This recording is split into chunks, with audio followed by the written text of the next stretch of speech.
Chicken తోటి చాలా రకాలైన వంటలైతే చేశాం కదా! ఒక్కసారి ఈ విధంగా చికెన్ తోటి కారం పొడి చేసి చూడండి. చాలా చాలా బావుంటుంది. వేడి వేడి అన్నంలోకి గనక కలుపుకొని తింటుంటే సూపర్‌గా ఉంటుంది. నేనైతే ఒక 1/4 కిలో వరకు మొన్న వీడియోలో పెట్టాను కదా! ఒక 1/4 కిలో పక్కన తీసుకున్నాను నేను. దాంట్లోకి ఉప్పు, పసుపు వేసేసి పక్కన పెట్టుకున్న తరువాత స్టవ్ మీద బాండీ అయితే పెట్టుకొని ఒక 2 స్పూన్ల వరకు ధనియాలు, 1 స్పూన్ జీలకర్ర, అలాగే కరివేపాకు కొద్దిగా ఒక గుప్పెడు కరివేపాకు, చెక్క, లవంగాలు వేసేసేసి వీటిల్ని లైట్‌గా ఫ్రై చేసుకోవాలి. మంట అయితే చాలా చిన్నగా పెట్టుకొని వేయించుకోండి. తరువాత ఒక 15 వరకు మిరియాలు, కారానికి తగ్గట్టుగా ఒట్టిమిరపకాయలు కూడా వేసేసుకొని, కొద్దిగా నూనె, ఒక చిన్న స్పూన్ అంత నూనె వేసేసి వీటిల్ని ఫ్రై చేసుకొని ఒక ప్లేట్‌లోకి తీసుకొని వీటిని చల్లార్చుకోవాలి.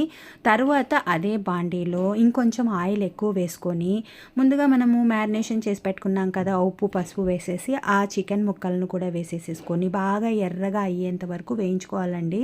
మనకు ఇంట్లో ఏదైనా చేసుకోలేడానికి ఓపిక లేకున్నప్పుడు కానీ, లేదా చికెన్ తినాలనిపించినప్పుడు కానీ, ఈ విధంగా మనం చేసి పెట్టుకున్నట్లయితే ఒక నెల వరకు మనకు స్టోర్ ఉంటుందండి.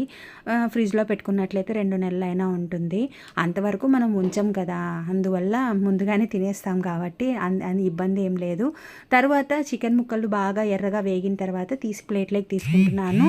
తర్వాత అదే విధంగా తెల్లగడ్డ ముక్కలు అవి ఒక 15 వరకు తెల్లగడ్డలు కూడా తీసుకొని వాటిని కూడా నూనెలోనే వేయించేసుకొని పక్కన పెట్టుకున్నాను.